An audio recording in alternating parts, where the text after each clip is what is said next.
Assalamualaikum warahmatullahi wabarakatuh. Saya Intan Ayu Kusmawati, NIM 3070190993 akan mempresentasikan tentang bab 15, yaitu ujian terstandarisasi dan pengajarannya. Ujian terstandarisasinya dan tujuannya. Ujian terstandarisasi dan adalah ujian yang menyeragamkan prosedur administrasi dan penilaian. Ujian ini mengevaluasi prestasi siswa dalam bidang yang berbeda dan memungkinkan perbandingan prestasi antar siswa pada umur atau kelas yang sama berbasis nasional. Nah, tujuannya ini ada 6. Yang pertama, memberikan informasi mengenai kemajuan siswa. Yang kedua, mendiagnosis kekuatan dan kelemahan siswa. Yang ketiga, memberikan bukti untuk penempatan siswa-siswa dalam program spesifik. Yang keempat, memberikan informasi untuk merencanakan dan memperbaiki pembelajaran. Yang kelima, membantu administrasi mengevaluasi program. Yang terakhir, memberikan kontribusi pada akuntabilitas. Kriteria untuk mengevaluasi ujian terstandarisasi itu ada 4. Yang pertama itu norma, untuk memahami prestasi siswa secara individual pada sebuah ujian. Yang kedua itu ada validitas, sebagai tingkat di mana sebuah ujian dapat mengukur apa yang ingin diukur. Contohnya itu isi, kriteria, atau konkurren. Yang ketiga itu ada reliabilitas, adalah tingkatan di mana sebuah ujian menghasilkan nilai yang konsisten dan dapat berulang. Contohnya itu seperti lomba-lomba, dia bisa menghasilkan nilai yang konsisten dan dapat berulang. Yang keempat itu tidak bias dan bias. Tidak bias adalah bebas dari bias dan diskriminasi, sedangkan bias menempatkan kelompok siswa tertentu pada posisi yang tidak menguntungkan. Membandingkan tes bakat dan tes prestasi.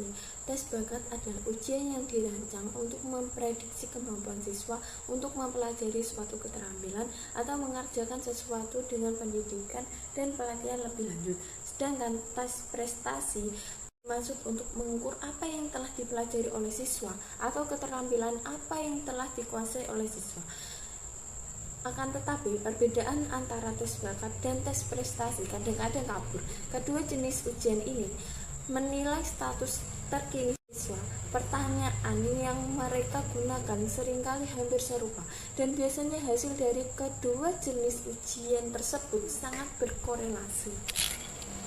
Jenis-jenis tes prestasi terstandarisasi itu ada 3. Yang pertama itu survei baterai. Contohnya itu ujian nasional, UMBN, pokoknya yang berbasis nasional. Yang kedua itu ada ujian untuk subjek spesifik, menilai keterampilan secara lebih luas dan terperinci. Yang ketiga itu ada ujian diagnostik, terdiri dari evaluasi yang relatif mendalam dan lebih spesifik. Untuk menentukan negara bagian berbasis standar itu ada 2, keuntungan dan kekurangan. Keuntungan itu ada 5. 1. Prestasi siswa yang meningkat. 2. Lebih banyak waktu untuk mengerjakan subjek yang diuji. 3. Ekspektasi tinggi untuk semua siswa. Yang keempat, identifikasi antar sekolah, guru, dan administrator yang berprestasi buruk. Yang kelima itu meningkatnya kepercayaan diri. Dan sekarang itu kekurangan. Kekurangannya itu ada 3. Yang pertama itu pembodohan dari kurikulum dengan penekanan lebih banyak pada penghafalan di luar kepala daripada keterampilan memecahkan masalah dan berpikir kritis. Yang kedua itu mengajar untuk mengikuti ujian. Yang ketiga itu diskriminasi terhadap anak-anak dari status sosial ekonomi rendah. Ya, terima kasih saya ucapkan. Yang selanjutnya akan dibacakan oleh teman saya. Assalamualaikum warahmatullahi wabarakatuh. Saya Hanifa Isnaini Fatriana dengan NIM 0082 dari kelompok 15 ingin menyampaikan sedikit materi tentang ujian terstandarisasi. Seperti yang disampaikan sebelumnya oleh teman saya, bahwa salah satu ujian yang ada di Indonesia adalah ujian nasional yang biasanya dijadikan sebagai tolak ukur sebagai kelulusan siswa pada akhir sekolah.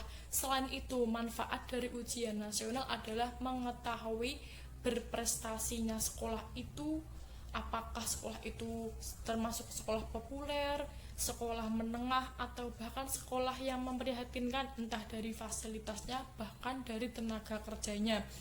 Tetapi adanya ujian nasional ini dulunya tuh banyak penolakan karena mereka berpendapat, masyarakat Indonesia berpendapat bahwa ujian nasional itu membatasi pola pikir anak-anak yang sedang berkembang, bahwa anak-anak tuh tidak bisa mengembangkan pendapatnya, pemikirannya, karena jawaban-jawabannya itu harus berpacu dengan materi-materi yang ada di buku. Nah, selain siswa yang harus diuji, calon guru juga harus diuji dengan biasanya ujian praksis yang mempunyai 3 bagian. Yang pertama itu, praksis pertama penyaringan pendahuluan atas keterampilan dasar. Praksis kedua, ujian kelulusan mendasar yang biasanya diikuti dalam tahun junior atau S1. Yang ketiga itu dengan calon guru itu langsung terjun ke lapangan atau ke kelas-kelas mengajar dan dinilai oleh guru yang senior. Nah, setelah menjadi guru, guru sangat berperan penting ketika siswa menghadapi ujian. Yang pertama itu menyiapkan siswa untuk mengikuti ujian terstandardisasi. Nah, si guru tuh harus mempunyai keyakinan atau meyakinkan bahwa muridnya tuh mantap atau matang dalam kesiapan mental, fisik maupun kesiapan materi-materi yang akan diujikan. Selain itu menerapkan ujian terstandardisasi, seperti guru tuh membuat tempat duduk yang nyaman untuk siswa ketika ujian, tempat yang nyaman ketika ujian, dan mempersiapkan semua yang dibutuhkan ketika ujian. Karena ketika ujian, siswa membutuhkan konsentrasi yang tinggi untuk memahami dan mengerjakan soal-soal ujian, salah satunya dengan dukungan kenyamanan. Setelah itu, memahami dan menginterpretasikan hasil ujian. Statistik deskriptif adalah prosedur matematika yang digunakan untuk mendeskriptifkan dan merangkum data dengan cara yang berarti. Distribusi frekuensi adalah daftar nilai dari yang tertinggi hingga terendah bersama jumlah berapa kali setiap nilai muncul. Yang ketiga, histogram adalah cara di mana informasi distribusi frekuensi dapat dipresentasikan. Ukuran tendensi sentral meliputi min, median, dan modus. Yang terakhir, kurva normal adalah sebuah kurva berbentuk lonceng di mana sebagian besar nilai kelompok di sekitar min. Sebuah kurva norma berbentuk simetris dan menghubungkan informasi baik mengenai min maupun standar deviasi. Sekian dari saya. Wassalamualaikum warahmatullahi wabarakatuh. Assalamualaikum warahmatullahi wabarakatuh. Perkenalkan, nama saya Indri Kurniati dengan NIM 30701992. Nah, di sini saya akan melanjutkan presentasi dari teman-teman saya. Yang selanjutnya adalah raw score, yaitu jumlah soal yang dikerjakan secara benar oleh siswa dalam suatu ujian. Nah, selanjutnya ada persentil, yaitu mengungkapkan persentase dari distribusi yang terletak pada atau di bawah nilai tertentu. Selanjutnya ada Stanine score, yaitu mendeskripsikan prestasi siswa pada skala 9 poin berkisar antara 1 sampai dengan 9. Nah, yang selanjutnya ada Grade Equivalent Scores, yaitu tingkatan kelas dari siswa yang berprestasi pada tingkat itu. Nah, yang terakhir ada nilai standar, yaitu deviasi dari mean dan melibatkan konsep standar deviasi. Selanjutnya, untuk menggunakan nilai ujian standarisasi dapat digunakan untuk merencanakan dan memperbaiki pembelajaran. Nah, ini dapat dilakukan sebelum atau sesudah pembelajaran. Ujian terstandardisasi kadang-kadang digunakan untuk pengelompokan siswa, tetapi adalah penting untuk berjaga-jaga terhadap penerapan ekspektasi yang tidak realistis untuk siswa berdasarkan pada ujian tersebut. Subskala untuk ujian dapat digunakan untuk menentukan kekuatan dan kelemahan siswa di dalam area subjek tertentu, yang dapat membantu siswa untuk menentukan jumlah pembelajaran untuk memberikan dalam area yang berbeda. Ujian terstandarisasi ini harus selalu digunakan secara bersamaan dengan informasi lainnya mengenai siswa dan kelayakan dan keadilan ujian tersebut. Sekarang ada isu-isu dalam ujian terstandarisasi. Ujian terstandarisasi, penilaian alternatif, dan pengujian penentuan. Di dalam ujian standarisasi itu terdapat perselisihan pendapat mengenai nilai dari ujian terstandarisasi versus penilaian alternatif seperti penilaian prestasi dan portofolio. Bila digunakan secara tepat, tetapi hanya memberikan sebagian dari gambaran penilaian dan mempunyai batasan-batasan.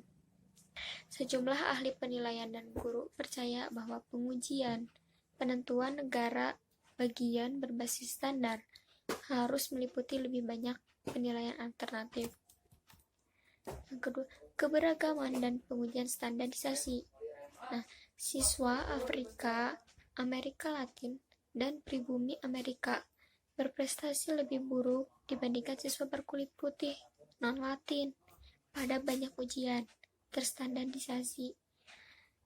Sejumlah ahli penilaian percaya bahwa penilaian prestasi mempunyai potensi untuk mengurangi bias ini dalam pengujian. Sekian presentasi dari saya dan kelompok kami. Mohon maaf apabila ada kesalahan dan kekurangan. Bila ada saran dan kritikan, kami terima dengan senang hati. Wabillahi taufiq wal hidayah. Wassalamualaikum warahmatullahi wabarakatuh.